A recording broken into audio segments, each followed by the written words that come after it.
Hey everyone, and welcome to Liquid Liner Notes, a podcast that brings you interviews from the beverage and music industries. I'm your host, Danny, aka Hip Hops on Instagram. For this week's episode, I have a record collector and vinyl DJ, Cecil Thomas, also known as C-Dub. Cecil, thank you for coming on. Of course, thanks for inviting me. All right, so I have to say, Cecil and I met because our sons go to school with each other, and we were hanging out after soccer practice one day and started talking about records, and he was dropping like Habibi Funk and all that stuff, and we were kind of like, wait a second, like what? Like I don't know anyone else who really knows this stuff. Yep. So it was a fun happenstance. So I'm gonna start out with your collecting. How long have you been collecting? I mean, I would say I've been collecting since I was a kid, right? I mean, for me, records were the first kind of form of music we had in our house outside of, like a tape deck. So, I mean, the first record I have that I bought, I still have. It's Off the Wall from Michael Jackson. Still have it in my crate. Probably never leaves the crate just because it's a classic album. But that was like the first album I remember. It wasn't even me. It was something my parents had bought. Yeah, I was gonna say, did your parents listen to?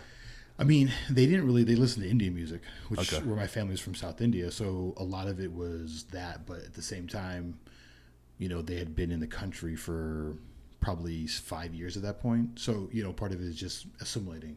And at that time, you're talking, 78, 79, 80, right around the time that Off the Wall comes off. Michael Jackson's, becoming the beginning of a stardom. So I think everybody, regardless of who you were, if you grew up here, you were dialed into Michael Jackson some way or another. And I think my parents were just like, well, everyone's talking about this guy, might as well buy this record. And that's like the record I just remember hearing as a kid, like, whoa, this is pretty amazing. Yeah, you started out listening to like that, I don't know what you want to call it, pop or like that. Yeah, the Michael Jackson's pop music.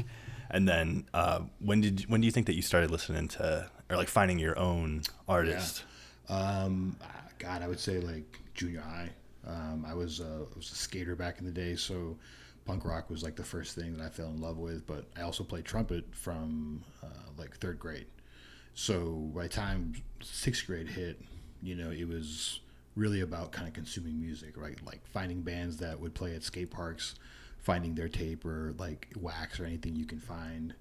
But at the same time, I was being schooled by our band director, who was all about like getting us to listen to jazz music as junior high like musicians.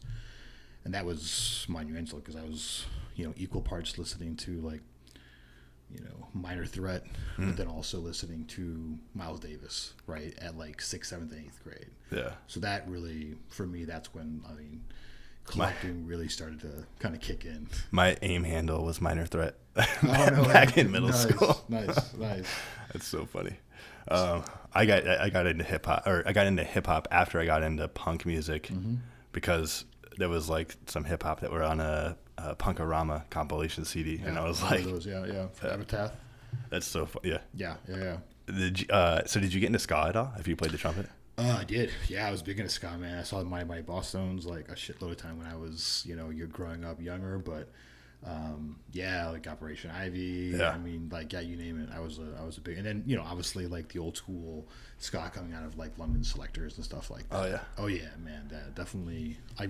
For me, I think I've always been of the mentality that there's nothing that I'm a lover of it all, right? So, hip hop at the same time was also something being exposed to back then in the 80s and 90s, and so yeah, I mean, I think the point was to go there and enjoy it all, because there wasn't anything that I loved so much that I was like, this is my thing. Yeah. This is all I care about. Like, even to this day, when I find people that are like that, I'm like, dude, you're missing out on so much, man. Yeah. Like, these artists don't like listen, consume, and create in a vacuum, right? They like are informed by other sounds and so forth. Like, so, yeah. Listening to even like, I don't know, I'm trying to think of like an obscure example, but like surf rock. So like I go through phases, and especially in summer, where I listen to a lot of surf rock, but the surf rock from like Southern California versus the surf rock that comes from the Midwest, which you would be like, what? They just surf rock in the Midwest? Yep. But the inspiration that they draw from the other music there, it's like wine has their terroir. Like it's sort of like music also has their terroir. And I love the inspirations. It's a great analogy because I think you can't look at something and say that, this is it. Outside of forms of like blues and jazz music, but even that, it's got its history in the roots in Africa, right? Of slaves being brought over and the tradition being passed on to what's here. But if you talk about American music forms outside of jazz and blues and some folk music, everything else is a bastardization of everything else. Yeah.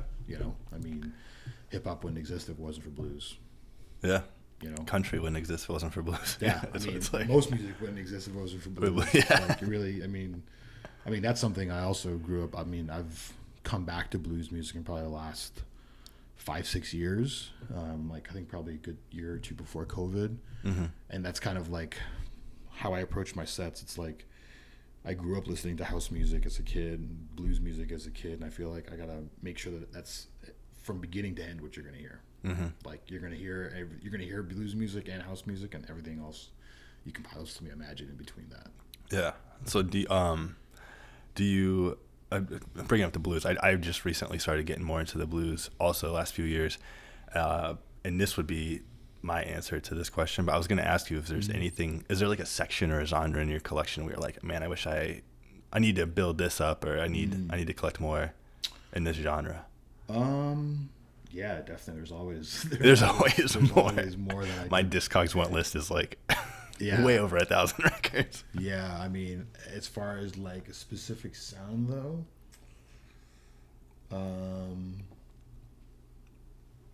that's a great question. I'm like, wow, I haven't thought of it like that. I'd probably say, and it's not even a question of needing to. I haven't found the need for it, but like newer hip hop. Mm-hmm. Like for me, unfortunately, as a kid of the 80s and 90s, like for me, hip hop just hasn't really evolved a whole lot since the 90s. Mm-hmm. Like you had those years with Dilla and Common and what was happening there, and obviously, Wu-Tang Clan and so forth. But like newer hip hop in the last like 10 years, 15 years, I love Kendrick Lamar, but outside of him and a handful of others, I just don't feel like there's a whole lot of new hip hop and I've got some friends that are big into, some of the newer stuff like Griselda records and all that, and some of it's all right. It's a little too grimy for me, per se. So, especially just coming from the 80s and 90s where, it was either like super political oriented. Yeah. I say the one guy I have been listening to a lot of because of what's going on right now in the Middle East is an MC he's an Iraqi English MC called Loki, if you ever heard of him. I haven't. Man, that's like, he's done stuff with like Immortal Technique, obviously, so like super, super, super political. That was, Immortal Technique was like my branch from punk to... Yeah, for sure. Oh yeah, Immortal Technique's a badass. I think he's amazing, and it's because of him I found out about Low Key, and then Low Key has been, in my opinion, probably the most slept on hip hop artist out there. Is he from Iraq? His family's originally from Iraq, but he grew up in London. Okay. But he does a lot of work and advocacy work around Palestine, the Palestinian issue, and like really being able to expose, the things that most of the media does not want you to know. And he's been doing it for like a long, long, long time. Yeah. I'm trying to think of his one main album, but he's dropping knowledge all the time. Right? I'll check it out. I was really big into Immortal Technique in middle school and beginning of high school, and then as I've gotten older, I've gotten like away from the more aggressive stuff. So when we mentioned the Griselda, I'm like, it's nice when I'm like in the mood for it, but I got to be like on a run or in the gym or something like that. No, I agree. It's not like, for me, it's not timeless. It has like, and there's nothing wrong with that, right? Yeah. Certain music brings out certain emotions for sure, but it's not timeless in the way that a Tribe album, could be, where you can listen to it at any point, right? It's great at a party, but it's also good in the morning, Yeah, 100% agree. How many albums would you say is in your collection? If you had to like ballpark it, I'd say somewhere probably a little less than, somewhere between like 4,500, maybe 5K. Yeah. So nothing crazy. Nothing. Yeah. Like, there's people out there who have a lot more than that. that. Yeah. And I've had more. I've like cut down. Have you ever like sold off part of your collection or gone on a purge?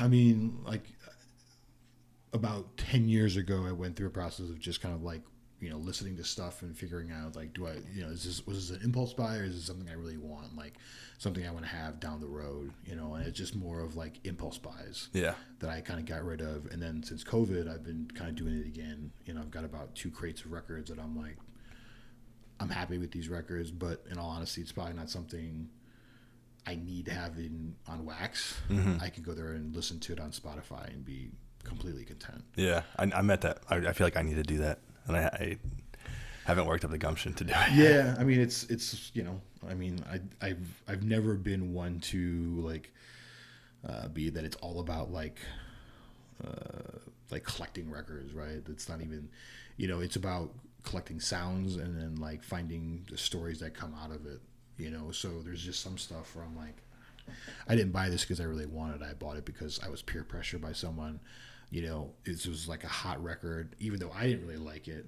Yeah. Everyone else was buying it, so you buy it. You get that FOMO. Yeah, you get that, exactly. And I was just like, nah, this isn't my style. Like, why would I have this? I've definitely pulled the trigger on that a couple of times where I'm like, oh, it's limited to 100. I got to get it now. Yeah.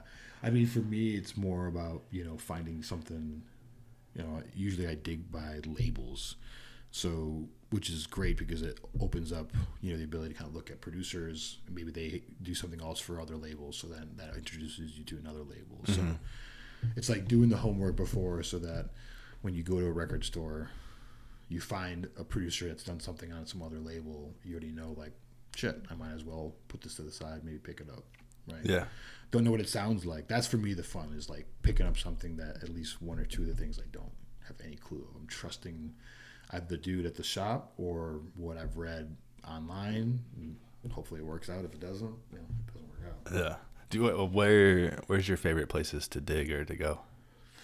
I mean, Dusty's always been kind of the standard for me. I mean, I put it in top 5 record stores in the world that I've been to, like in the top 3 if anything. Now that I don't live in Wicker Park, even before then, once I had a kid, all that kind of like slowed down a lot. Yeah.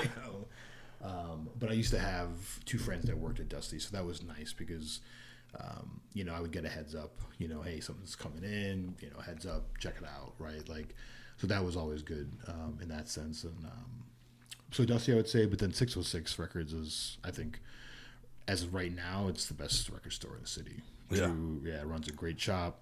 I was just there the other day, I was telling you, and found found an album that I've been looking for forever. Great condition. It was something where it's an album that could easily go for $40, but he asked for $20 for it. He's pricing things to move, right? Like, he's making money and he understands what he's doing, but he's like, there's no point of having a record on there so expensive that it's gonna prohibit them from buying it. Yeah. Market to move, and then more importantly, he'll get labels that just no one else is carrying here in Chicago. Yeah. Especially like independent labels that Dusty or Reckless or other places won't even think about stocking, and he'll stock it. Does a lot of local artists too, right? He'll like give them the ability to have like a record release party at the shop, right? So they can go there, preview the sounds for people. It's like stuff like that. He's created like a real community, and people from all over. He's in a great location in Pilsen, right off of 18th, right across from Talia Hall. But people from all over the city, come down there. Yeah. I was just telling you I need to get there. I haven't been there yet. Yeah, I'd say right now it's my top, and then obviously Gramophone. That's been a standard for forever. Did you grow up in the Chicagoland area then? Yeah. Okay. Yeah, I would say the best record store was a record store I had a chance of working at. This was in Tinley Park when I was a freshman. In the summer of my freshman year, my parents had moved from Arlington Heights to Orland Park, which is northwest suburb to southwest suburb. Yeah. But they moved after I graduated high school. So, I didn't know anything about Orland. I was like, never grew up here, never lived here, so I went there for that first summer, and I just remember getting my bike, like figuring out what the fuck's going on with this town, and find this strip mall that there's a record store. I could see, Threshold music in the back, and I'm like, all right, maybe they have instruments. I have no clue. Yeah. Go inside, and it's like a 3,000 square foot record store, And I mean, I was just like, oh snap, found my spot, found my place. And what makes it even more, this is probably what I would say is the beginning of where I really started going deep into records, because that earlier that year, freshman year, I had, I did collect CDs, not a whole lot, but CDs obviously were bigger in high school. But because I had a small dorm room, I just brought a little bookshelf system with like 2 crates of CDs. I got both those crates of CDs stolen from my dorm room. My dad had said, when I told him about it, he's like, let me see if I can have this covered under the insurance. So he's like, create a list of what you had. Well, I was like, well, shit, if that's going to be the case, I'm going to make a list of like 5 pages of, like 2 extra crates of CDs that I didn't ever own or have. But I'm like, why not, right? Yeah. It actually goes through. Like, I give my dad this list, and somehow or another he gets it covered under our home insurance, even though I lived in a dormitory. And I was able to get, I think, like $2,500 back in return. So, like, right when I had gone to threshold, I was like, oh, I know exactly where I'm coming when I get that check. Yeah. I'm coming here. And I get the check. I go over there. My mom drops me off. And I'm like, she's thinking it's going to take me like half an hour. Yeah, no way. I'm like, Mom, just go home. Come back and, I'll give you a call, to come back and pick me up. I go to make the phone call. They had a payphone outside. And I tell the owner at the time, I was like, I come over there with like, I don't know, a stack of records like this, drop it off. And I'm like, I'm going to call my mom really quickly. She's got to come pick me up. And he's looking at me like cockeyed, like, what is this guy talking about? Like, I could see him thinking like, is this guy trying to pull one on me or something like that, right? And he's watching me the whole time because he's seeing me like the stack that just keeps going up and up and up. And he's like, there's no way this dude has so much money. So I come back in and and while I'm talking with my mom, he's going through my stack and, he starts going off there doing it. And, I have it all cash in hand, had to go there and put back a hand. I had definitely more than I was able to cover in that sense. But after I paid, he asked me, he's like, do you want a job here? And I'm like, wait, what are you talking about? He's like, I just went through all that you bought here. If this is what you're buying, do you want a job here? I'm like flat out asking you if I want a job. And I'm like, of course I want a job here. I did not expect that to be like a question I asked. And that kind of like, literally I started working there for that rest of that summer. And then the following summer down there. And I mean, it was a family owned record shop. It was amazing. Like these guys had everything. The oldest son, his name's Josh. Josh Deep is what he went by here in Chicago. He's, probably one of the best house DJs that we had in Chicago for the time that he was DJing full time. And this guy, his whole family absorbed music.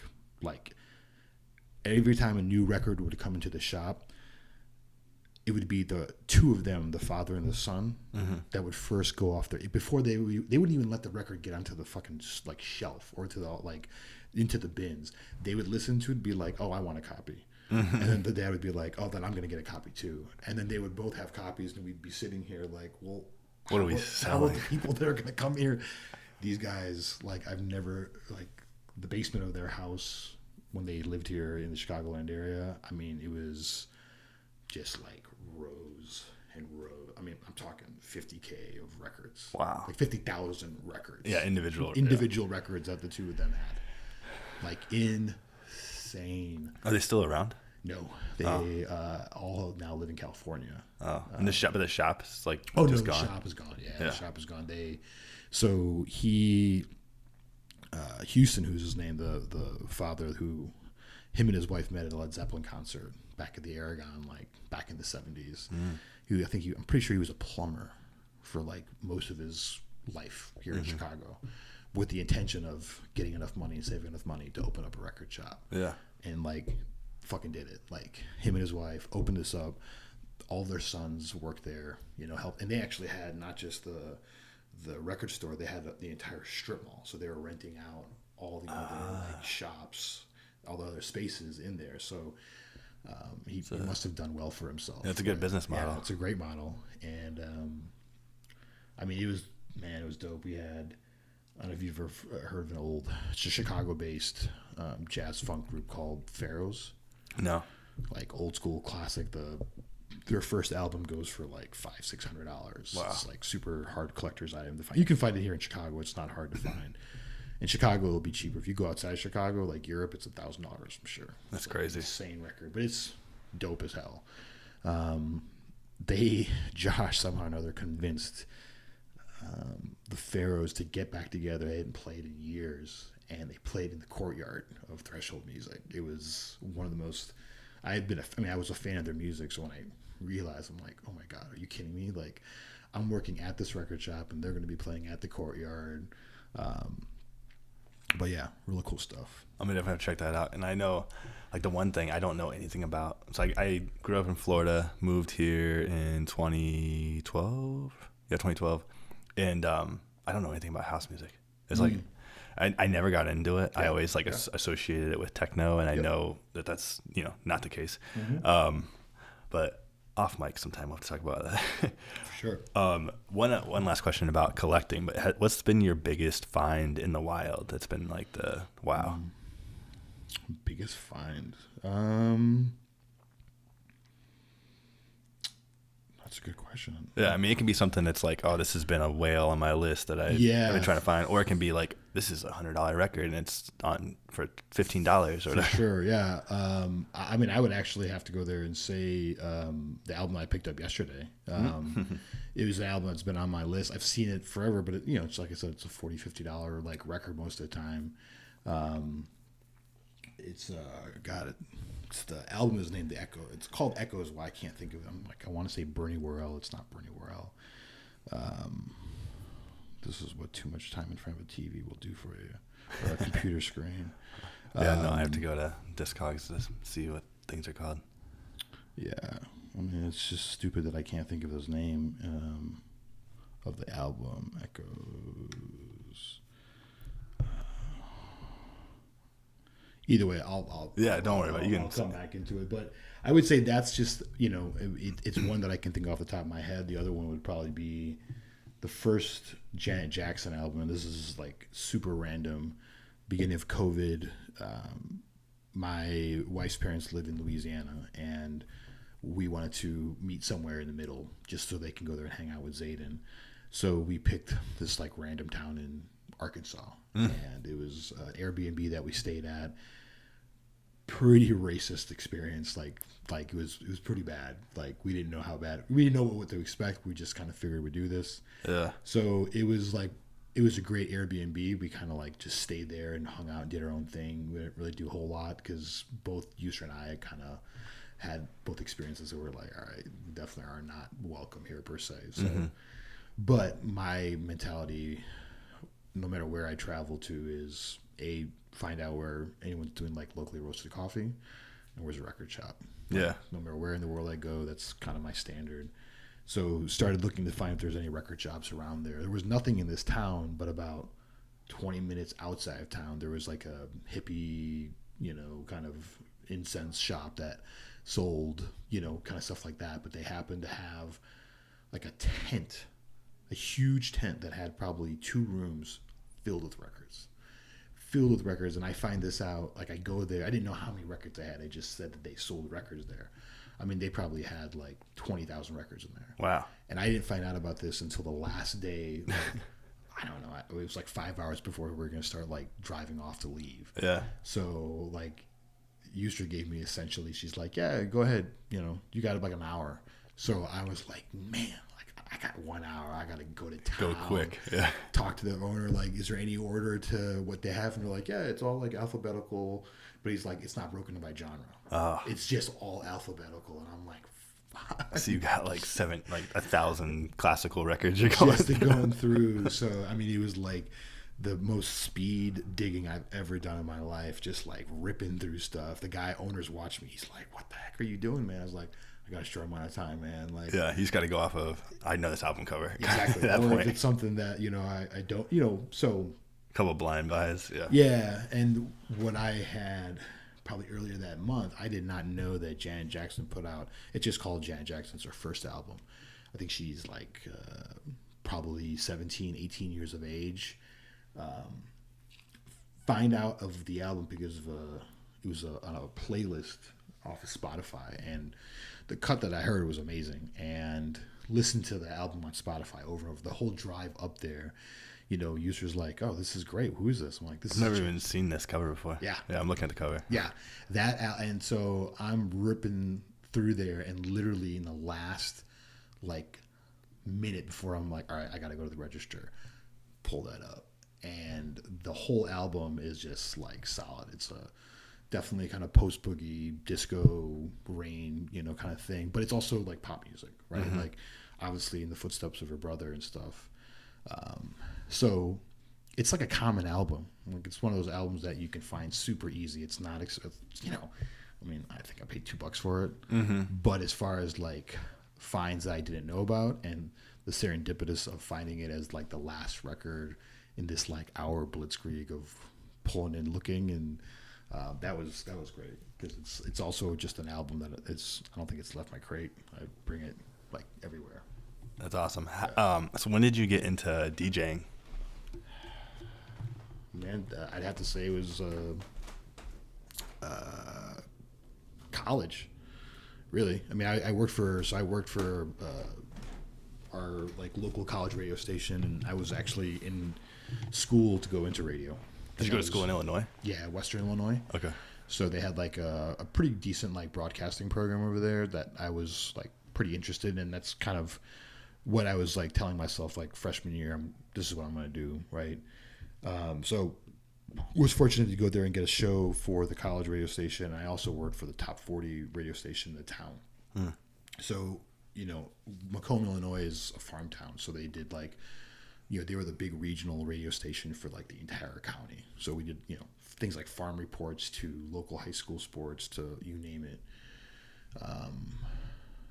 But either way, that's a whole different story as far as radio, because I saw kind of the beginning of the end where, conglomerates just started buying up radio, and it was kind of a blessing in disguise, because I was like, all right, this is changing a radio forever. Yeah. Decided as like, now I'm pivoting out. But as far as the college radio station, that's where I was always hanging. So we had like the alternative side of the radio station, and you had the urban side of the radio station. The urban side was mainly black folks from St. Louis or Chicago that were mainly doing house music and hip hop music. The alternative section was, mostly like punk rock, kind of stuff. Mm-hmm. And I was equal foot in both, kind of worlds, right? I mean, definitely loved, grew up listening to 90s like Smashing Pumpkins and stuff like that. So I was definitely in that, but I also grew up listening to house music. So it was just hanging out with the folks that were on the urban side of the radio station, and they had an old Bozak, which is an old like rotary mixer. And, I would just watch these guys, and eventually just started to ask them, hey, can I have you guys kind of show me what's up, how the guys are actually doing this? I love it. I listen to this stuff. I've never understood how it worked. So, really kind of like got an opportunity to like, they would do things, off hours, right? After 12 o'clock, it would just be people hanging out, smoking weed, in the radio station. So I would just hang out with them and start learning how to use a mixer more so, right? Yeah. Like, if you understand how to use, like, the record part isn't easy. I mean, it isn't hard, right? Like, I know how to put it on, know how to find a record, but it's really knowing how to use your ear to understand how to. And I, for me, I'm not like I wouldn't consider myself a DJ, to be honest. I consider myself a selector. So more of like coming up in that kind of disco and house way of like blending records, right? Like long blends where you're trying to find obviously the same BPMs, and you're trying to find something that brings together two sounds. But like for me, DJs are like hip hop DJs, right? People scratching, that are like beat like, yeah, you're beat juggling, you're scratching, you're doing a live edit, you're doing something on the spot, right? That's a DJ, right? Like for me, the word is used synonymously, totally understood, but yeah. I would not put for me to call myself a DJ would be, in my opinion, disrespectful to someone that beat juggles, and is able to go there and like wow a crowd with technical skills that I don't have. Yeah. So okay. There's a lot of people that, it's just my own thing. Yeah, no, it's a good nuance, because I know the difference between the two, but I never thought of it in that way. And then for me, I mean, really like what really got me more into, I suppose, not just like DJing, but part of it in just sort of the sense of like reggae is a huge influence for me.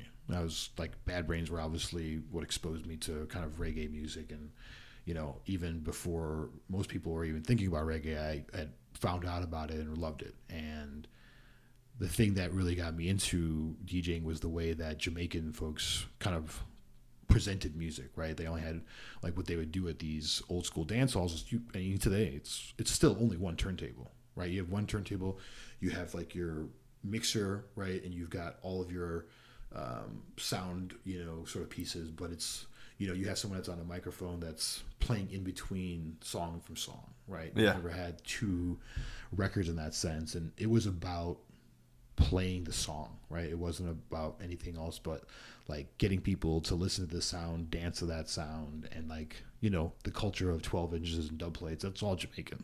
It all is anchored in that stuff. So I would say that probably has more of an influence. Like house music is definitely what I grew up listening and loving, but I think Jamaican music is really what got me to understand and appreciate DJ culture, record culture and stuff like that. That's interesting. I started getting more into like the dub stuff, and I'm just like at the surface of it. But I think I only have like King Tubby. I don't have a ton. It's on my list, but I've been listening to it on Spotify and stuff. Nice. But, yeah. I mean, I would make the statement that without Jamaican culture and reggae culture, you don't have any form of current dance music at all. It all takes its roots from there. Like the idea of a remix is just the flip side of a 12-inch or a 7-inch, which is the dub, right? Like you had someone in the studio trying to drop out a bass or a keyboard part, right? Add some echo in there. That's remix culture before remixes were even, and then you look at the history of, New York hip hop, right? All of the guys that started that, they were all Jamaican. They're recreating sound systems, but in boroughs in New York,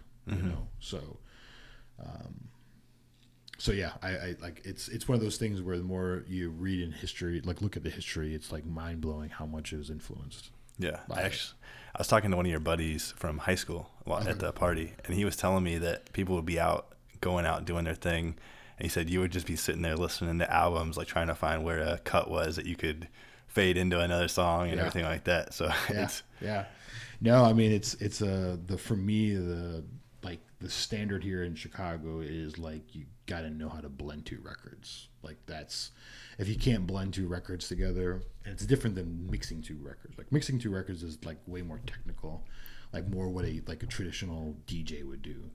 Blending records is, a standard in the sense of like, if you were going to play house music, you've got to know how to be able to at least blend the two songs together. If you're playing two disco songs, like you got to know how to blend them together. So is that primarily the BPMs?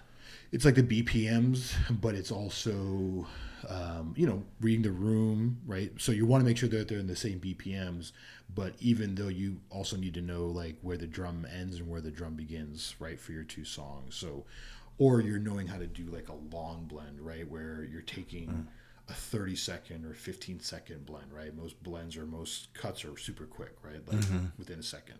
A long blend especially kind of works with the way a rotary works, right? The rotary, whereas a regular fader goes up, a rotary fader you have, and you're slowly turning it around. So if you're trying to think of it in the sense of, you're taking these two knobs and you're trying to twist them to do this.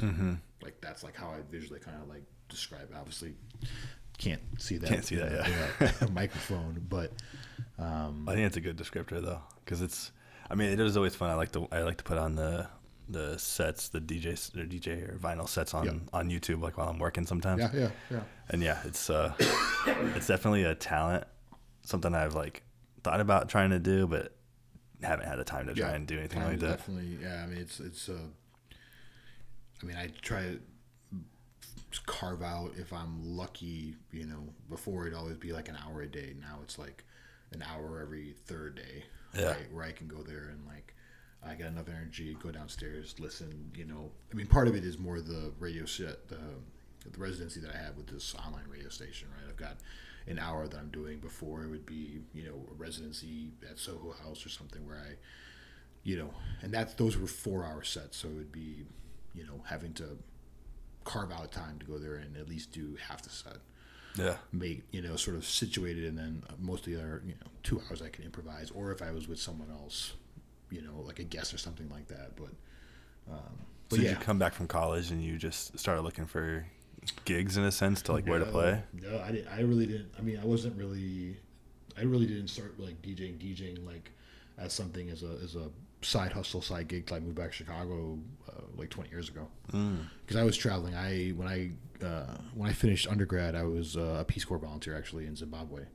So I was in Zimbabwe for a little under 2 years, and then moved back here to Chicago, and I did not get to finish my Peace Corps service due to political violence. So I had to like terminate early, and I wasn't ready to come back because it wasn't like on my own clock. It was like forced on me. Came back to Chicago, and it was too much. Like Chicago was just like too fucking much for me after being in a bush, like being literally in the bush for like almost 2 years. Yeah. No running water, no electricity, like super bare bones. It was actually in the middle of a Cubs game, and I was like, I took off, like I left my friends. I'm like, I'm going home. I can't do this anymore. Yeah. And then someone had told me that Vermont had more cows than people, and like right away I was like, I gotta be there. Yeah. If I'm gonna be here, this is gonna be it. That's awesome. So I moved to Vermont for 4 years. I was an AmeriCorps VIS leader, and then went to grad school there, and just enjoyed being in nature, like being out in the open out there. It was awesome. Yeah, I do. I want to get to Vermont. That's on the list. There's a lot of good breweries there, but also just great breweries. Yeah, I'm sure it's beautiful. My friend, when I was living there, worked for Magic Hat, which at the time was like one of the premier big craft, big draft. So we would do their Magic Hat parties were the most epic. So I had a roommate that worked for Burton, and then our other friend worked for Magic Hat. So like the holiday parties were the best. Like the Burton parties were the best. I didn't know. Is Burton based there? They're based out of Burlington. Yeah. They're based out of there. They have one of the coolest workplaces. Like, skate ramps all outside, so you can go there and like take your lunch break, go out, ride for a minute. Every single person brought their dogs in. It was like one dog-friendly places before it became like, now I think it's more of like a standard, open there. Like, I've never seen that many different dogs in one place, and no one's barking, no one's like snipping at each other. But they had the most epic, like, I can't even talk about some of the shit that went on at these parties because it was just like, what? But yeah, I would say I probably started really kind of telling myself like, all right, I want to kind of, now that I'm back here, because when I was traveling internationally, you can't really hold on to records, right? Yeah. Like, stuff I had was at my parents' place, and when I was traveling and living there, it's like, if it didn't fit in my Honda Civic, it wasn't going with me. So yeah. I started picking up buying records again when I lived in Vermont, because where I lived in Burlington had like great reggae you can find out there, tons of like good record stores out there. Montreal was close by, so we'd go to Montreal a lot. I started really kind of collecting out in Montreal again, and then lived in Colorado for a little bit, lived in India again, or lived in India for a while, and then moved back here to Chicago in 2004. 2005. Yeah. So that's when I kind of really, was like, all right, I'm coming back here. I'm going to be here for a while. And I just kind of realized like, all right, this is the time. If I want to do this, like, might as well go off there and do this now. So I already had turntables and stuff that I had at my parents' place. So it was, convenient. I moved to the city, bought what I had, and I lived next door to Dusty, kind of positioned myself close by because I knew that I potentially was going to be, I would been buying records from them, for years at that point. So I already knew what they offered. Living next door probably did not, it helped out for sure. Could have probably used my money better, at that time, but that's dangerous for sure. Young undone when I was in my 20s. Yeah. So, so when I was sort of like Googling and searching and trying to find questions to ask you about, I think it was you did a set at like a cumbia festival in like 2012 or something like that. Oh yeah. Like it was just like, so I didn't even like know what cumbia was until, I don't even know, 5 years ago or so. Yeah. But it's just like wild to me that Yeah, that was like another world ago. I was man, that was such a wild. Yeah, that was so a buddy of mine, David Marquez, who he lives in Hawaii now, and that was his first iteration of Cumbia Sazo, which was what became like one of the best parties in Chicago. It was at the Double Door before Double Door closed down, and I mean he'd get like at least easily like 1,000 people in there every once a month. Like he was bringing crazy cumbia Latinx sounds from like all over the U.S., but then also internationally. And he is a ridiculous DJ. So he plays. Also, he was part of my buddy DJ New Life, who lives in Oakland now, but from Chicago as well. Had his party that he had here in Chicago called FedEx or Foreign Exchange, and it was just like a global bass night, but really kind of just celebrating music from all over the world, but more so like club culture as you would experience it in like Africa or in Asia or Europe or wherever. So he's part of that crew for a while, but then he broke off and kind of really focused on this Cumbia Sazo sound and like just crushed Chicago. Like it was by far one of the best parties that Chicago had. That's awesome. But when I did it, it was like before. It was at the Zao Art Gallery in Bridgeport. I remember that. It was like, so I think it's still there. I think it's the art gallery is still there. But I mean, we probably had like 30, 40 people there. Yeah. So it grew. It grew after that. Yeah, it definitely grew. And I think he was doing it just kind of like once a quarter kind of thing where the cumbia sound kind of like really picked up, and I was like digging a lot of it, buying a lot of it.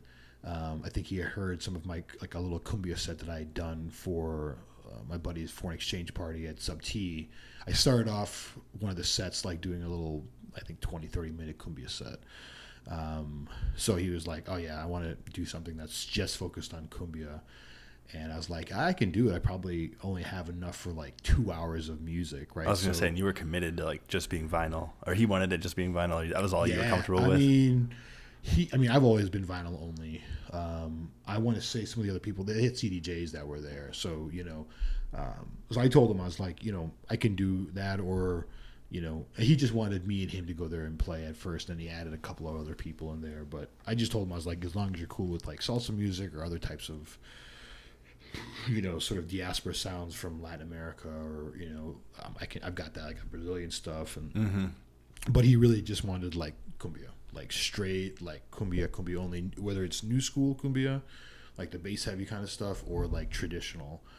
And so I kind of fit in both. So like I had a lot of the traditional stuff, but I also had like the newer stuff as well. So So it was dope, man. That's crazy. I'm assuming that's on social media or something like that. It was on like a news article or e-invite or something. I don't remember. Nice. I found it somewhere in Google's depths.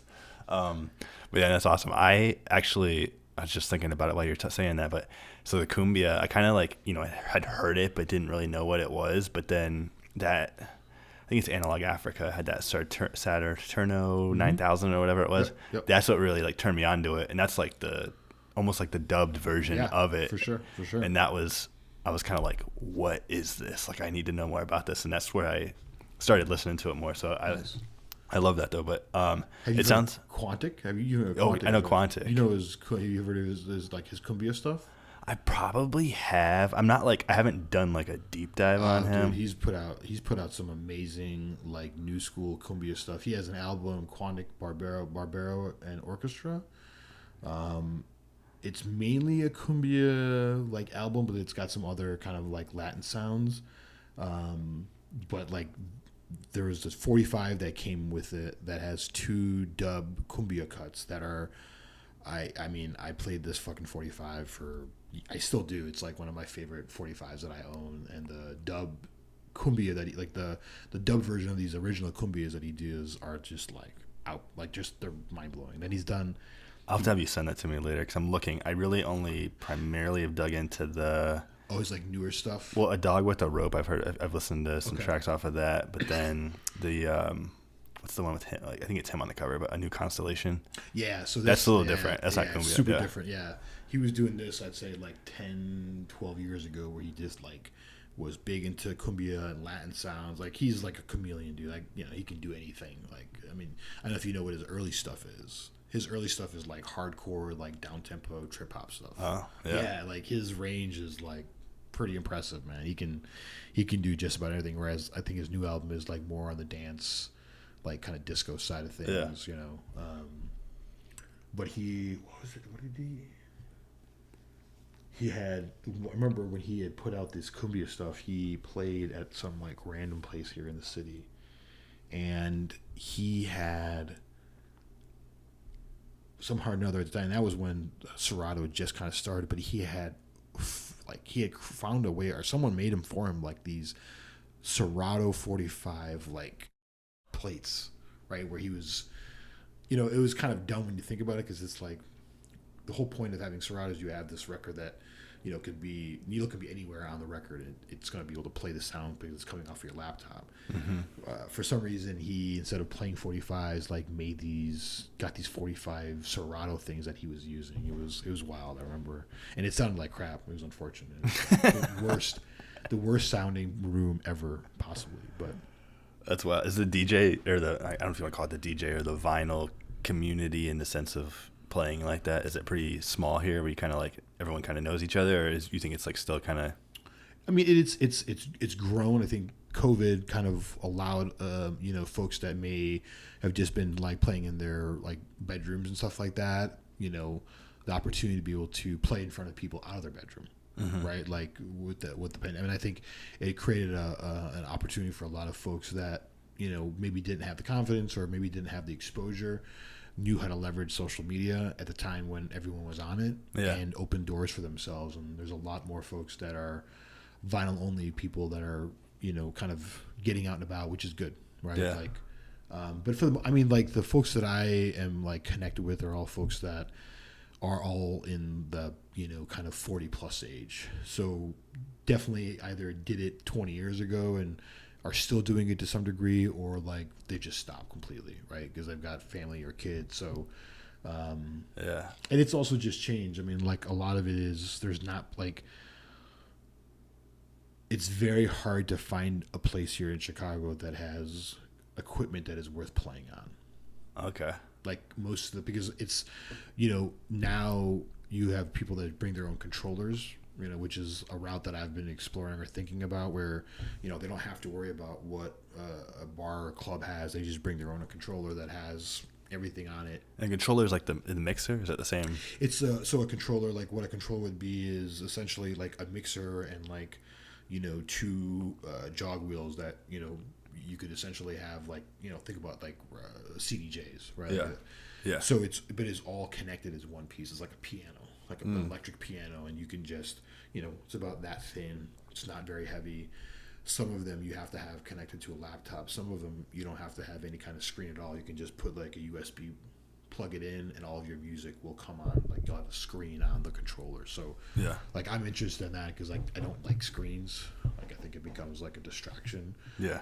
But like this idea of just plugging in USBs where I have, you know, a shit ton of music on, I can just, all I would have to do is like, you know, if I wanted to play with someone else, I would just need to bring two USBs, plug in. But what's happened is that with folks that are doing controllers or CDJs, which is an easier setup, right? It's not as big. It doesn't require as much maintenance. Turntables are just kind of gone by the wayside. So a lot of times they're like being pulled out. Like I've been to places where they're pulling it out of like a closet, and I'm like, oh my God, like this thing hasn't been cleaned or like serviced. And it's like, you can't, you know, part of it is you have to know how to track a record and all these things that need to be maintained in order for a record player to be effective and to be used and try to mix. So there is just not a culture of that. And then the other part is that people that are using Serato, they tend to, they're not really using, like Serato is just the Serato record is just simply acting as a conduit, right? It's giving the needle and that record that's got like chips inside of it the ability to be able to read music. So it doesn't need to be serviced in the same way that someone that was using it just for like records would be. Yeah. So a lot of times, like I know if a Serato DJ had played the night before because everything is just wild out. Like the record player is just in crap condition. Like they've beat the crap out of it. So, part of it is just not having as many places. And then there's the pay piece, right? Like I get paid less now than I did 20 years ago. Yeah. Right. And that's because you have a laptop person or someone who, how many times have I been asked by bar owners, like they'll bring their phone and be like, can you play this song off my phone? And I'm like, no. Yeah. I've got like 2 crates of records behind me. Like I'm not, if that's what you want, you can come do it. Yeah. I'm not playing your song or your playlist friends song that they have on their phone because they want to hear it. Like, that I'm doing a vinyl only night, so if you want someone to play off a phone, hire them to go there and do that. Yeah, it's definitely more of like a niche thing now. Like, I guess only certain people would appreciate it. Yeah, it is niche, but there's places that are there. Like there are a ton of places that are doing it, but I would say the amount of people that are playing is a much smaller like circle of people. Yeah. Right, per se in that way. I met somebody at there's a coffee. I don't know if they roast their own stuff or what, but Happy Monday it's called. Okay. They're up in Edgewater area, but then they also have a spot downtown by my office. And I met one of the baristas there. Was starting to do, and I'm trying to remember what it was called, and I'm looking and I can't find it. But she was doing like a my analog. I'm like blanking right now. Oh, my analog journal. Yeah, my analog journal, but like doing it in Chicago. Oh, okay. And like US version. Yeah, they were filming it at a coffee shop. I want to say it was in Pilsen or something like that. Nice. But they were like, but they haven't done it in a while. Uh-huh. It had been like on the hiatus for a few months. But I was like, that's kind of cool that somebody's doing that in the city. Sure, for sure. No, because it's like those are mainly just European folks. And the European thing is a whole different world. That compared to here. Did you ever make music yourself, or like trying to do beats or anything? No, not like I play like music in the sense of like drums and like bass guitar and trumpet and stuff like that. But I've never. I'm interested. I'm trying to figure out what's like now that I'm like 46, got a kid, like much more of a homebody than I was, up till 6 years ago in many ways. But figuring out what is the next kind of like path for me in the sense of.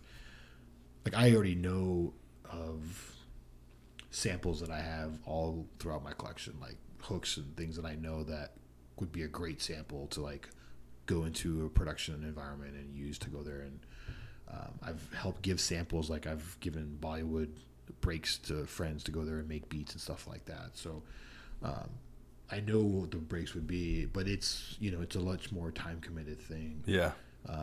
And then the other route being going down the controller route, right, which would allow me to do what I've been doing, but do in a way that also helps like set up something like Zayden, right? Because a controller becomes something that it's eventually a lot easier for him to kind of like work, and in some way that he would be able to enjoy with me as well.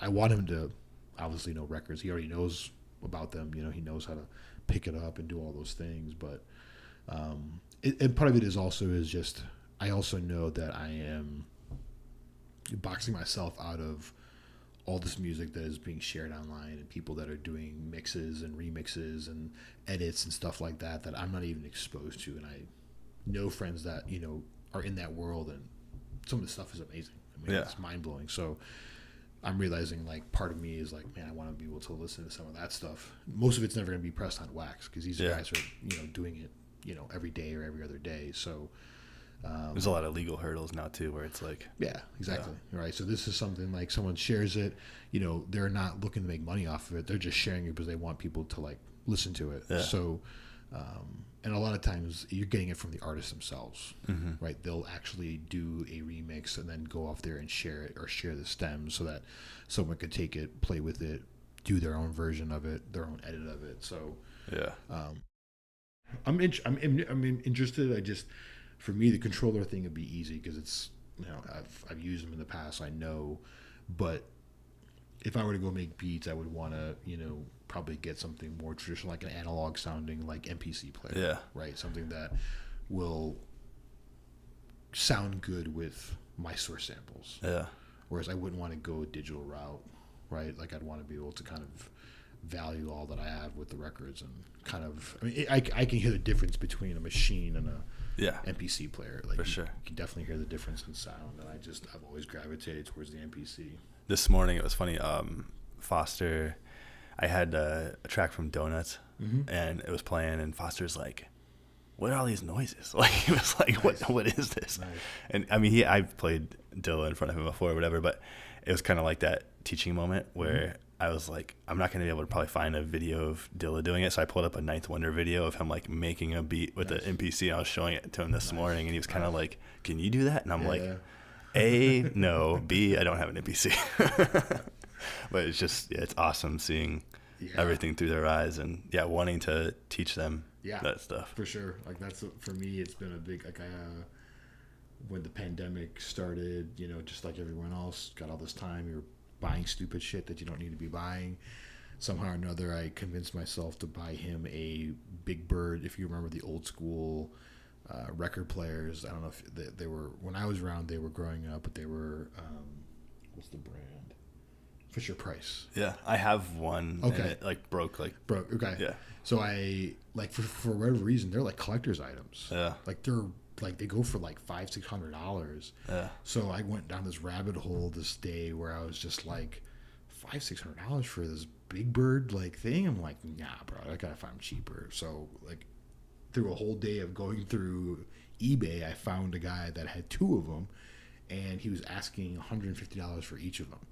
And he didn't have a needle or anything like that, but I was like, oh, I can buy a needle pretty easily online as well for this thing. But the reason I was looking at two specific years, because most of them are just plug-in. Like you have to use a plug.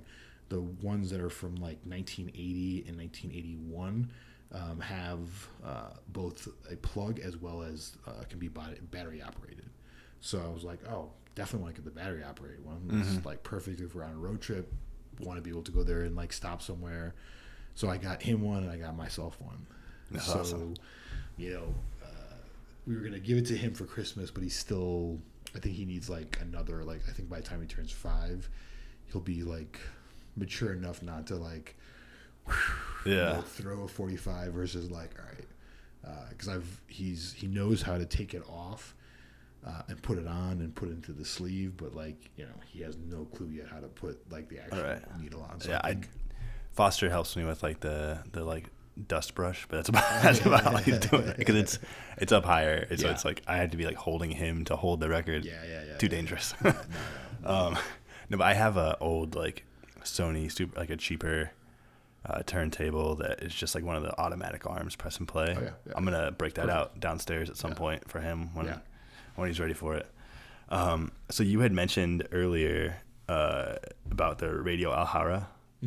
And so I wanted to ask, it's a Palestinian radio station. You were mentioning it's like an online radio station. How did that come about? Like, how are you, because you're just doing like sets for them, or what would you? Yeah, I mean, you know, for me, we found them during the pandemic, is when they came up and started as a result of the pandemic, just wanting to have, you know, a place for local music and local contributors. So found them and like just loved their programming. It's just like unlike any other. Like I'm a big fan of NTS, and you know, obviously what Giles Pearson has done with you know, stuff that's happening out of Europe. But this was just like, you know, selectors and musicians and artists from the Middle East, and a lot of them just like providing new sounds that I've never heard before. So for me, that's always the goal, right? Like consume, but consume new, not consume the same shit over and over again. So I was just like loving their programming, and the transition had kind of happened where I was like, all right, I'm kind of done with playing out, you know, just not the same level of appreciation, right? And like I was like, this is, COVID kind of gave people the green light to kind of show their ugly side, right? Like in nightlife culture, like like nightlife culture for me just drastically changed after COVID. Like it wasn't the same as it was before.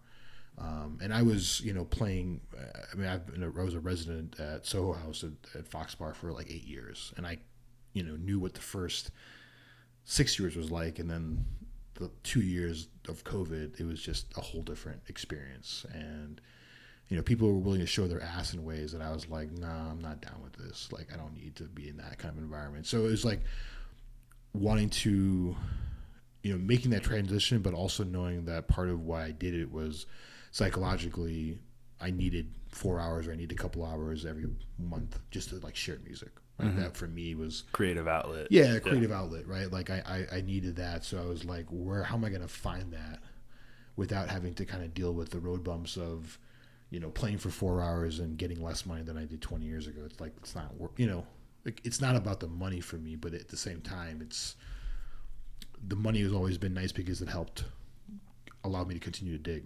Yeah. Right? Like I didn't have to spend my own money on records. I just would use the money that I got from gigs to kind of sustain that part of my life. And I'm just not buying records as much. And a lot of it has been like, being more selective with what I'm purchasing and what I'm finding and what I want to, and do with those sounds. So for me, it was just a flat out, like, I'm like, you know what? I love these guys do. Let me reach out to them and see if they have any openings. And he had Syed, who's one of the guys that runs the station, said, he's like, you know what? We're pretty like full right now, but he's like, why don't you just send me some links of mixes that you have? He like reached back out the next day. He's like, actually, we have a slot available. Something just opened. Something just opened. Would you be willing to do like Fridays at 1:00, like Palestinian time, 1:00 in the afternoon? I'm like, sure. I'm like, doesn't matter. Yeah. Yeah, it doesn't matter. He's like, but it's going to be like 5:00, 6:00 in the morning for you in Chicago. I'm like, I don't give a shit, dude. That's for me. This would be dope because it would allow me to then not have to think about 4 hours every month with the regular like residency out in nightlife, but it's only 1 hour and I get to go there and that's been my thing for the last, like, I'd say probably the last 4 years is like making a point of every month. Like what I would do with my sets is that I would focus on my 1 hour of the 4 hours as something that I would record also. Cause part of what most of the music I have, you can't really find it anywhere else besides Wax. Mm-hmm. So I want to be able to have a record of that when I'm listening into the car. Like when I'm driving around, I want to be able to listen to my collection, which is not easy to do in a car. So make a 1 hour recording of what will be 1 hour of a 4 hour set. Yeah. So that's been kind of like what I've been doing forever. So then when these guys were saying they only wanted a 1 hour set monthly, I was like, word, like I've been doing that shit. It's on auto. For me, it's like on auto at this point, right? It's more about finding and figuring out what that first song is going to be and then kind of using that to build upon. Or if there's like a theme, like this last month, because of what's going on in the humanitarian crisis in Palestine, they've changed their programming to like not be what people would normally do. Like they want things that they call kind of like a sonic protest music that, or spoken word, or things that are allowing people to kind of understand the history of what's going on there. I have Arabic music, but it tends to be more of like dancier, like Habibi funk, like more upbeat stuff. They're definitely not like looking, groove. Yeah. They're not looking for. That's what I would normally do. Most of my sets are, that incorporate some of that in there. So I just did like an all kind of like free jazz kind of contemplative kind of set that like I think emotionally is where, and the first song is a Coltrane cut called Alabama, which it was written after the riots that happened in Alabama in the 60s. So it's anchored in some of obviously what's happening out there as well. But yeah, it just came out kind of organically, and it's literally been the saving grace for me because it's like I could do this and be good to go. Like maybe do a gig out live like once a quarter. That's good. Yeah. And you have to let me know when your next one is. Yeah, for sure. I mean, it would most likely be something that I do with like other guys that I know that have got kids. Yeah. Like we're trying to figure out something that we can do like once a year or twice a year or something like that. And I know, so you call the shows Audio Alchemy. Is that your choice? Yeah. Okay. Because I had noticed that, like, so on your Mixcloud, you had some other stuff that was like Sound Clash. Oh, yeah. So is Sound Clash like, I noticed you were like blending genres with that, maybe more so? Yeah, so Sound Clash was what my residency at Soho was for like 8 years. Okay. So basically I just kind of like made it easier. It was like an outlet, like kind of what I was saying, right? Like I would, I was doing these, doing gigs there once a month. and that's the same. Yeah, that was my mentality, right? Like it's literally blues to house music and everything else in between. So open format, but not like open format the way that club DJs would play it, right? Like it would be like my mentality at times is like I like playing stuff that's super fucking weird in the beginning of the night. Yeah. Like I kind of think of it as like musical sage, right? Like if this stuff irks you what I'm playing right now, please get out. Because it's not going to get any more normal. Like I'm not going to play any pop music. You're not going to hear me play Beyonce. I'm not got no Drake. It's like that's not part of what you're going to hear at all. So yeah. The idea was to set like the framework of like, okay, if you like this, then great. You're in for a treat. I'm going to throw a bunch of curveballs at you the entire night. But the idea was also based off of like sound clashes are a Jamaican thing. Right? Oh, like okay. That's what sound clash in the sense came from, where you would get two different. So when you talk about a sound clash, it's like two crews that have their own like speakers, right? So you would have like this crew that has all of their speakers and they're like two, and then in Jamaican kind of tradition, the DJ was actually the MC, right? So it wasn't so you would have the selector who was the DJ. And you'd have like 3 or 4 selectors and a couple of DJs that would be rocking the mic, but you had two different sounds that were clashing each other, and the idea was whoever the crowd gave the most love to won the sound clash. Mm-hmm. So it's like a beat battle, kind of like a beat battle. Yeah, the original like kind of like beat battle, if you want to think of it like that. Like I said, Jamaican tradition culture like informs all of what is modern urban music, in my opinion. Did you just read a lot of like books about this? Or like, yeah, okay. Yeah. I've been like immersed in it since like high school and college, and for me, reggae is like kind of foundation for just about everything. Like it's the one when I was a Peace Corps volunteer, like I would do these trips to my students' homes and just to get a chance to meet them. And I would back then I had this is like 99, so I'm dating myself here, but I had an old CD, like portable CD player with little like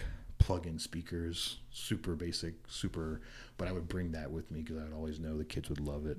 Mm-hmm. And most of these families that I would visit, my students' families, like couldn't speak a lick of English. Mm-hmm. But the first night, I did this for about a year. First night I put in Bob Marley's, what's the famous album of his?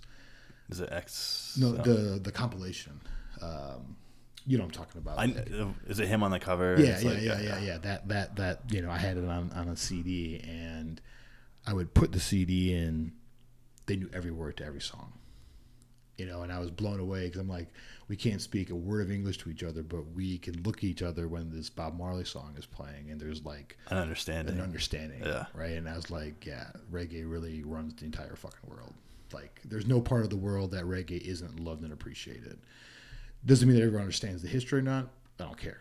Yeah, it's the fact that people can connect with the music or the words that Marley talked about. Right, they resonate with people everywhere. So yeah, the sound clash kind of like idea was right, because I would have a lot of friends that would be guests, right? Like I would basically do 1 month by myself, the following month with a guest, following month with myself, following month with a guest. So the idea was 2 record collectors, all of which both of them got deep collections, right? They've been doing it for a while. Get an opportunity to have these 2 people bring their collections and do a night. So that was kind of what my 6 years almost 8 years at Soho was. And then I just kind of, would make an hour mix, take an hour that I had of that 4 hours and be like, all right, I'm going to take an hour's worth of music from that 4-hour set and just say, I'm going to make a mix out of that.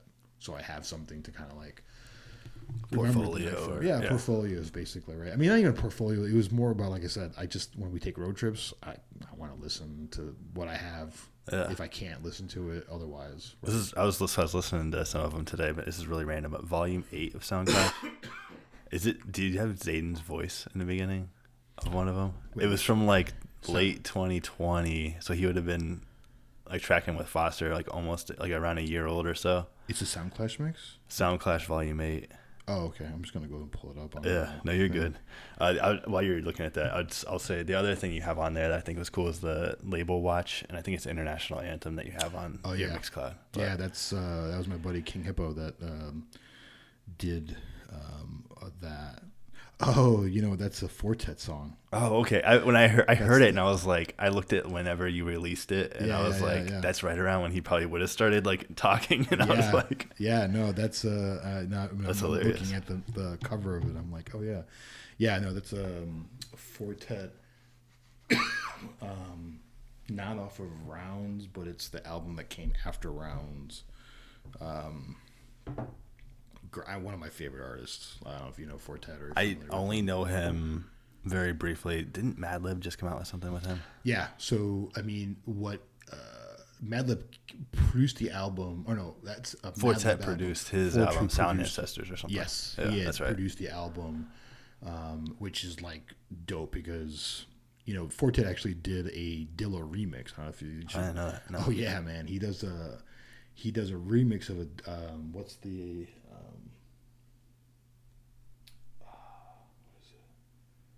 I'm trying to think of the name of the Dilla cut.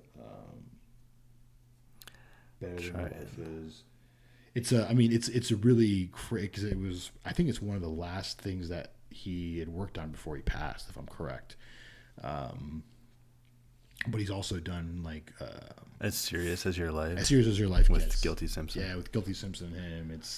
It's like a proper remix, right? Where when I think of a remix, I don't want to hear the complete original song, and I want to hear like a mutated version of that, right? Like you're taking elements of the song, and he takes like the guitar loop and something else, and he reworks it completely different. It's got Guilty Simpson, on it.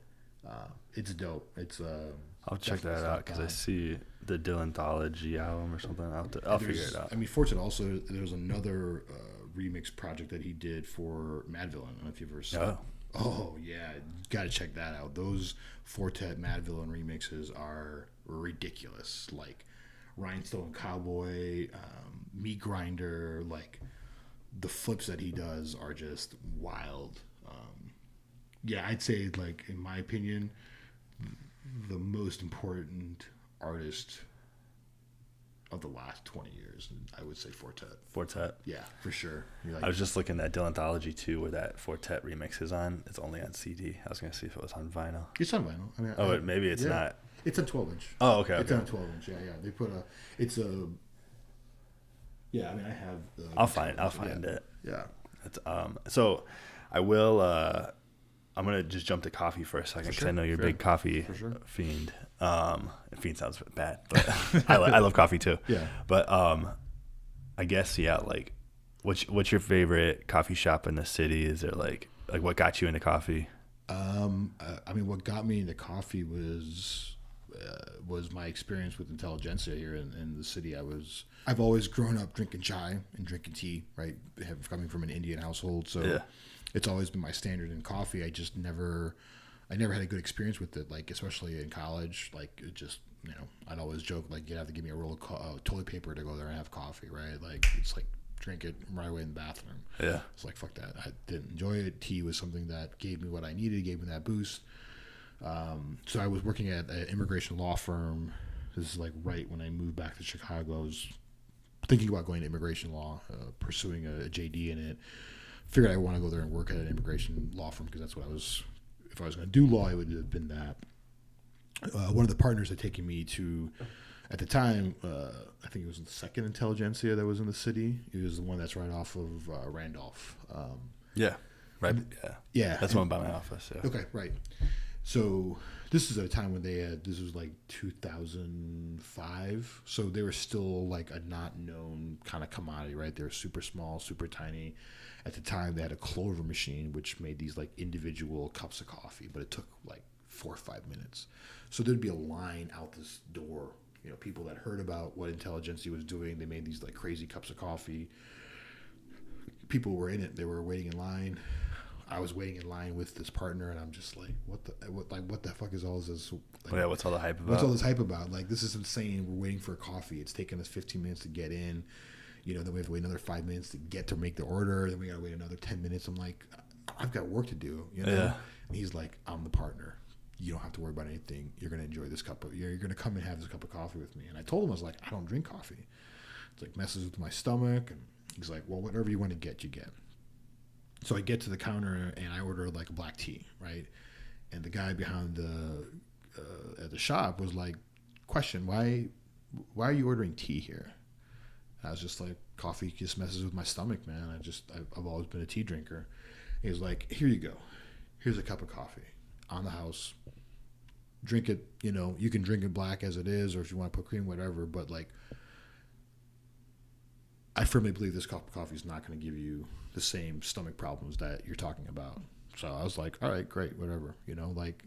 Went back. I had a cup of coffee, a cup of tea, and I was like, screw it, I'll just drink the coffee. And, I had it black. I didn't have anything in it based on his recommendation. And it was unlike anything I've ever tasted. Like, tasted all these crazy flavors in there that I was like, I remember going back to him and being like, did you inject something into this coffee? Yeah. Like, and he's like, nope, that's just the coffee. Like, it's literally just ground, and it was made in this clover machine that was extracting crazy kind of flavors with, like, they had the science behind the extraction process down. They eventually let go of the machine because it was just not a very good business model. Yeah. Right. Like, I remember Starbucks had one for a while. Starbucks had one for a while too, and they could do it because they had the volume, right, that they were working at. But it's still such a time process thing. It's just not like it's not really a great business model, in the sense of like there's no engagement, right? It's just like you're waiting for this. Whereas, the slow pour over coffee thing is a different thing because you might see someone make it. You can talk with people. But yeah, I mean, for me, that was kind of it. Like, I learned about them and just kind of learned about who they were and their approach, especially with Intelli's approach to, really anchoring the communities that are like growing coffee, right, and being able to ensure that they were getting paid a fair amount for their work, and considering it's like really tough, demanding, like out in the sun all day long, like it's not easy work. And just ethically, I like anchored and found parallels with just the way that I've done my own work, education and so forth. So so really loved them, like talked about them all the time, like literally anyone that would give me a time of day, I would talk about their coffee and like drank it as much as I can. And yeah, man, like kind of use that. Like I was saying earlier, like I had a point where I left academia, didn't really want to go back to it, took time to travel. And in my head, I've always thought about this idea of a coffee shop, record shop kind of idea. And now with Yusra, she's an amazing baker.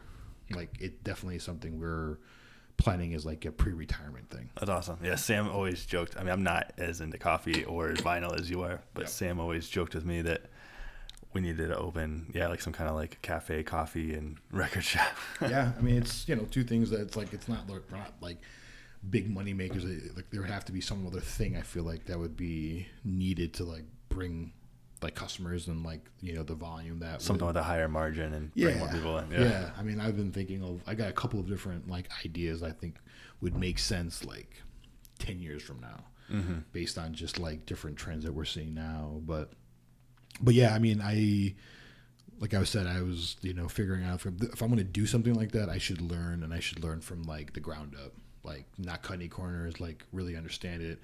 And because I love them so much, I went to the Wicker Park one that was by me.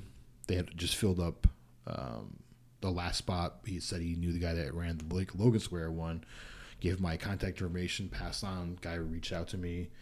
And it was the most humbling thing I've ever done, because I went from being an assistant professor and director for a study abroad office for a college here in Chicago to being a barista making minimum wage. I remember the second day that I was at the register, I had two of my former students like come up to the register, and I was like, oh, this is that moment. Like, this is that moment where the one student's like, Mr. Thomas? Yeah, like, what are you doing? What are you doing?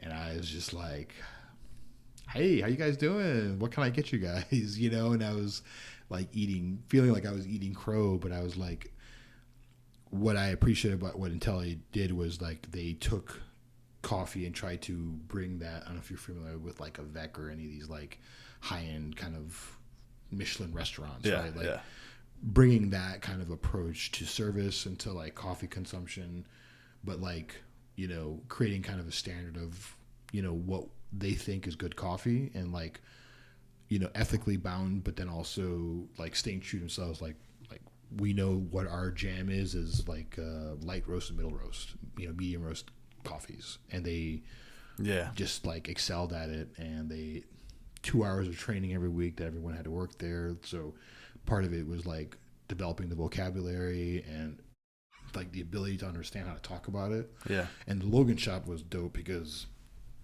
I don't know if you've ever been to it. It's now called Pedestrian Coffee. It's a there's not like another coffee shop that's like in the way that they designed it. So it's basically a big rectangle. Everyone, it's like how would I say it? Basically everyone works inside the square and the seats are all around it. So what you're doing, so like the whole point is like we were kind of like the premier slow coffee bar for them, in the sense that if you work there, you are really trying to make a name for yourself and doing pour over coffees, because you're doing the coffee right in front of the person.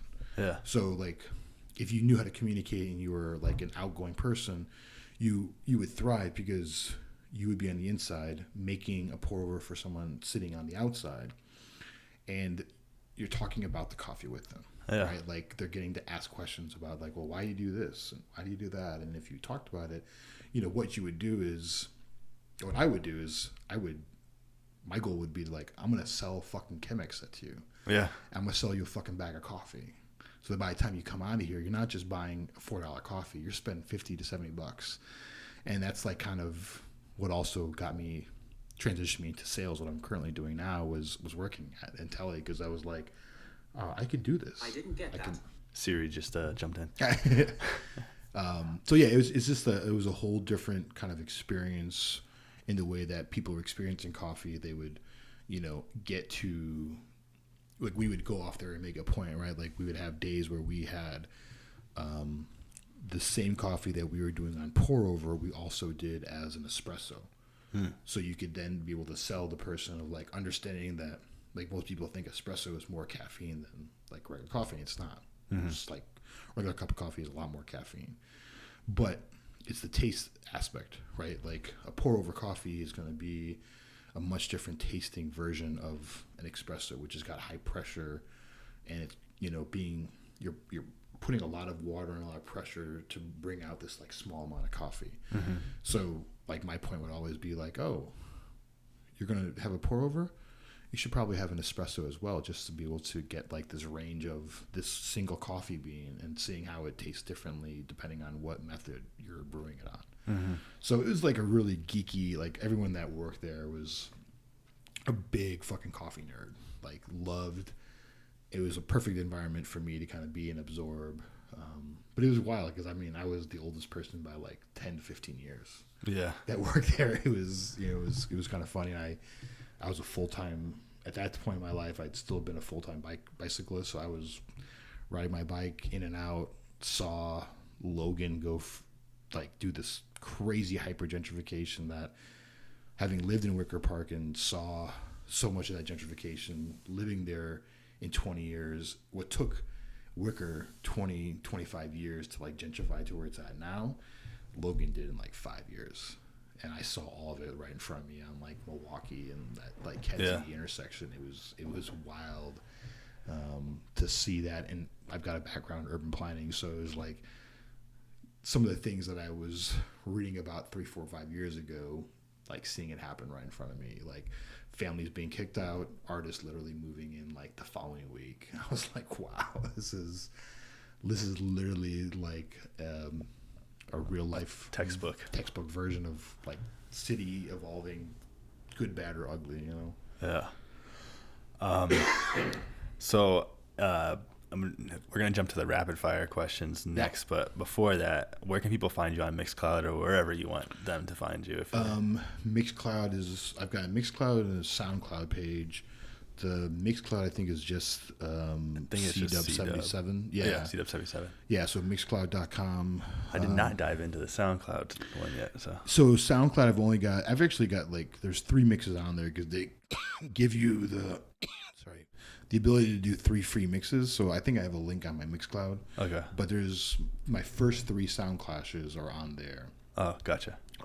Are on there, and one of them, the third Sound Clash, is actually it was done right after Zayden was born. Okay. So it was kind of like dedicated to him in that sense. But in all honesty, like, these 3 mixes are probably some of my favorites because they were right when I was saying, like, all right, I'm going to use my night at Soho to, like, start creating sort of a portfolio or, whatever. But that's also just soundcloud.com/CW77, I think, as well. Same kind of handle for both of them. Very cool. All right, so 5 rapid fire questions. Let's do it. Favorite beverage? Doesn't have to be alcoholic or anything. You know what? I wanted to ask you, this might be the answer for this. What's your go-to order when you go to a coffee shop? Go-to? Because I do pour-overs at home, like Monday through Friday. Usually it's a red eye or a latte with an extra extraction. Okay. Yeah. Usually it's a latte because I just don't get to have, like, espresso at home. Yeah. All right. So sorry. No, that would definitely I meant to ask you that before. And then, like, favorite drink? Oh, man, I'm simple. Like, a good bourbon, neat. Cool. Yeah. All right, number 2, a song everyone should listen to. Oh. And so this is going to be a Spotify playlist where I'm putting everyone's pick on it. I would say right now, because I've been listening to so much jazz because of what's going on right now in Palestine, John Coltrane's Alabama.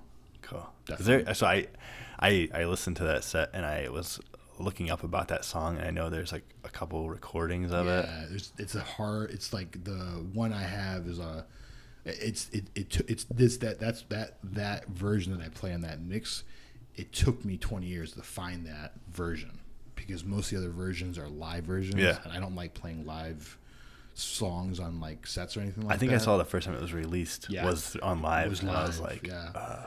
Yeah. So that was, I think that was a dusty find to find that because I knew it was on that record. It was hard to, like, find this. I think it's like a best of from John Coltrane, like random one that you can find for like $10, but it's the only one that has the studio recording of Alabama. Yeah, that's awesome. Number 3, favorite concert you've been to? Oh God, Prince at the Metro, free show. Back when I first moved back to Chicago, he was playing at the United Center. They announced right when the concert started that Prince was going to be playing for free at the Metro that evening, and I was working for the immigration law firm. I was driving back to my suburb, my parents' place where I was living at the time in the south suburbs, and I'm hearing this, and I'm like, are you kidding me? I called up all of my friends. I'm like, yo, Prince is playing for free at the Metro late night, like 12 o'clock start time. Like, let's go. And no, everyone was busy or they were tired or, I was just like, are you kidding me? Prince is playing for free at the fucking Metro, dude. Yeah. No one rallied with me. I went by myself, sat in line. Took me about 2 hours to get in. Best performance ever. Prince at one point went and played on every instrument. Like, he went from drums to bass guitar to like saxophone. Like, it was unreal, man. That's awesome. Yeah, definitely. So favorite place to have a drink or that you've had a drink? Good question. It would be like an established kind of place, or like... Well, some people have said like, oh yeah, I my brother was playing this show in the middle of Iowa, and we were like, I had a PBR there, and it was just like the experience, like the ambiance of it. Yeah, for sure. That's a great question. I would say favorite place. I would say the favorite place that I've ever had a drink, and just because of the location, but kind of similar, the moment that I had that I got to share with these people, it would be Cape Town, South Africa. Like, it was at a hotel restaurant where you had 360 views of the ocean, the city, and then the mountains behind you. So that was just like, it was pretty surreal. That's awesome. And number 5, and I'm trying to think of a way to reword this question because some people have made me feel bad for using the term guilty pleasure. But what's your guilty pleasure for music? Oh God, my guilty pleasure for music. It'd be pop music. I don't really listen to like pop music at all. Like I'm not like Yusra is like complete pop music, like diehard. Yeah. So she's always just like, you don't know this? I'm like, no, I don't. So my guilty pleasure has been finding stuff that that she listens to that I'm like, this is all right. It's kind of dope. Like Dua Lipa, like that's like I would say my biggest find from her, because I don't know if you've heard her album. I've seen her perform on like some of the award shows and stuff, but I don't really. Oh man, she's a talent, dude. She's an amazing talent. Her music is like phenomenal. It's like really good. It reminds me of like Michael Jackson like level pop. Isn't she like Albanian? She's Albanian, yeah. Like, but based out of London, I think. Yeah. But like, you know, if you told me before that I would have like listened to Dua Lipa, I was like, no way. But then when I listened, like the one song that she had, like I got into it. And then I heard the whole album, and I was like, "Oh, I gotta buy this. This is so good." It's like it'd definitely be, good pop music, which is not always easy to come by. But I would say Dua Lipa has definitely been like a guilty pleasure of sorts. Like my cousins give me crap for it all the time. But you, Mr. Reggae house guy, like Dua Lipa, I'm like, that's the beauty of music, man. Like it's just another language. Right, you connect with it, and you know, it doesn't mean that you can't like this other thing. You know, it's like if you think that people that listen to this shouldn't listen to that, it's like you're missing out. Yeah. Ultimately. Yeah, for sure. All right, man. I really appreciate you being on and coming to talk. For sure. And I feel like I've gotten to know you better. I love, one thing I just want to say for everybody is I love how it feels like you find something and then you get like really into it. And I'm that way as well. But just like listening to you talk about coffee and reggae and all this other stuff, I just love the deep dive that you do and to understand something completely. So yeah, man. I mean, that's why it's like either go big and go deep or just stay at home, right? Like, is, you know, and part of it is intended to be able to have spaces like this where you get to share the information, because like that's part of the other problem is that there's a lot of people that will do all this diving in this research, but they keep it to themselves. And like that's never been my, like, even my approach with music, right? I don't like, you're not gatekeeping any tracks. No, hell no. And not, you know, not gatekeeping, and not like, you know, like for me, gigs weren't, like I said, the money was never it. I would rather forego the money and would rather have someone that says like, what was that you just played? Like, what was that? Like that for me is satisfaction. It's like, all right, yeah, like here's a record, like you can easily find it, or best of luck, dude, you're never gonna find it. Like it's gonna be one of those two options. So I mean, I've heard stories of DJs where like they see somebody going to like look into what they have on a turntable and they're like hiding it, like, so that's what I experienced when I started up. Like, you know, you'd ask people, I mean, one of my favorite DJs to this point here, I'm not gonna drop his name, but like I've asked him numerous times what, you know, a song that he played, and I consider him like one of my favorites in the city, but like he'll look at he'll like take the record and put it in my face. He's got marker over everything. It's like, wow, no way. I'll let you see it, you know. And I'm like right away trying to look for like producer or anything that could give me any kind of insight. He knows it's all blacked out. Like, so I mean that's different. He's a much older person, and you know that's how he came up. Yeah. Right. So I, you know, respect that for what it is, but that's not been my approach. Is like share it, let other people experience it as well. Yeah. All right, man. I really appreciate it. Thanks for being on. And I always end saying to try some new beer and listen to some new music. Cheers.